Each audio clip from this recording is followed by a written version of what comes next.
Channel को like करें, subscribe करें। डिक्टेशन की गति रहेगी 80 शब्द प्रति मिनट। डिक्टेशन स्टार्ट होगी 5 सेकंड बाद।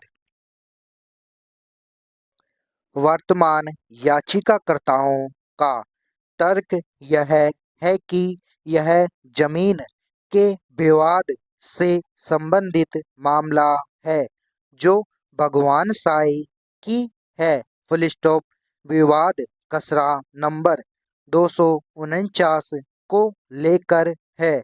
भगवान साई 1984 से खातेदार है और यह जमीन उन्हें 1978 में आवंटित की गई थी। Full stop. 2009 में पटवारी की रिपोर्ट पर भगवान साय का नाम खातेदार के रूप में दर्ज हो गया। Full stop.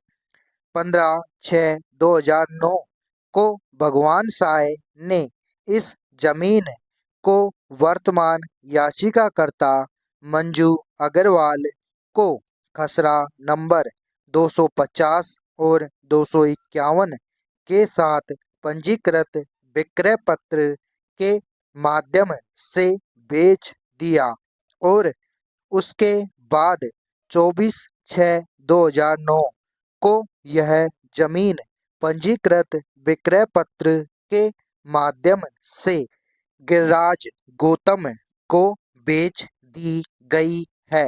Full stop.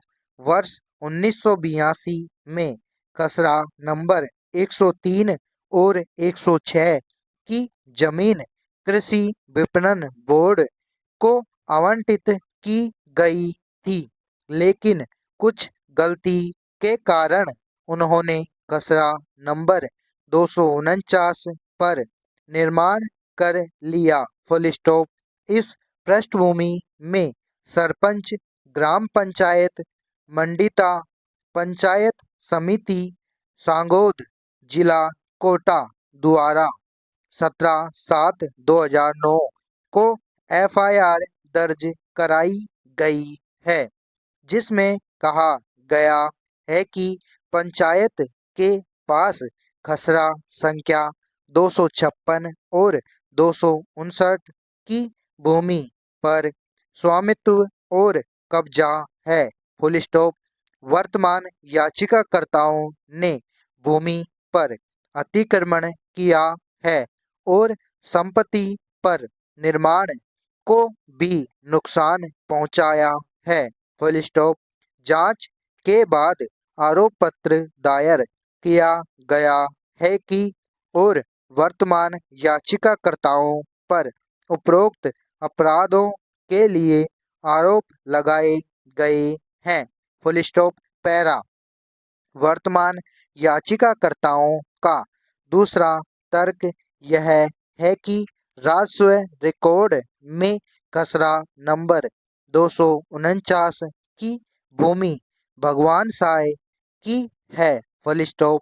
यह उनके नाम पर दर्ज किया गया है और पंजीकृत विक्रय पत्र द्वारा वर्तमान याचिकाकर्ताओं ने जमीन खरीदी है। Full stop. वे जमीन के वास्तविक खरीदार हैं। Full stop. यदि अभियोजन मामले को अंकित मूल्य पर लिया जाए तो वर्तमान याचिकाकर्ताओं द्वारा कोई अपराध नहीं किया गया है। Full stop. वास्तव में भगवान साय ने वर्तमान याचिकाकर्ताओं को धोखा दिया है, क्योंकि उन्होंने इस तथ्य का खुलासा नहीं किया है कि खसरा संख्या 249 की भूमि पर कृषि उपज मंडी समिति द्वारा निर्माण किया गया है और आगे उनका तर्क यह है कि कृषि उपज मंडी समिति ने अवैध रूप से निर्माण किया है। Full stop.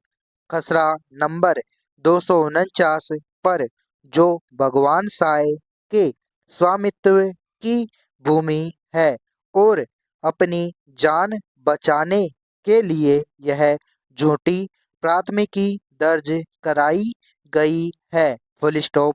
भूमि भगवान साय के कब्जे में है और वर्तमान याचिकाकर्ता वास्तविक खरीदार है। इसलिए वर्तमान याचिकाकर्ताओं के खिलाफ कोई अपराध नहीं किया जा सकता है। Full stop. पैरा। इसके विपरीत शिकायतकर्ता और विद्वान लोक अभियोजक के वकील का तर्क यह है कि माना जाता है कि खसरा संख्या 249 की भूमि ग्राम पंचायत के कब्जे में थी और वर्तमान याचिकाकर्ताओं ने धोखे से भूमि का निर्माण और अतिक्रमण को नुकसान पहुंचाया है। Full stop. पक्षों के विद्वान वकील को सुना और आक्षेपित आदेशों के साथ साथ मामले के रिकॉर्ड की फोटोकॉपी का अवलोकन किया। Full stop. शिकायतकर्ता के वकील का तर्क यह है कि विवादित आदेश में कोई खामी नहीं है। Full stop. आरोप तय करने के चरण में अपराध का अंतिम परीक्षण लागू नहीं किया जाना चाहिए। Full stop. वर्तमान याचिकाकर्ताओं ने भूमि पर अतिक्रमण किया है और निर्माण को नुकसान पहुंचाया है। इसलिए आरोप सही ढंग से तय किए गए हैं और निर्भरता SCC 460 अमित कपूर बनाम रमेश चंद्र और अन्य पर रखी गई है। Full stop. जिसमें पुनरीक्षण और अंतर्निहित क्षेत्राधिकार के अंतर्गत पुनरीक्षण शक्तियों की व्याख्या की गई है। Full stop.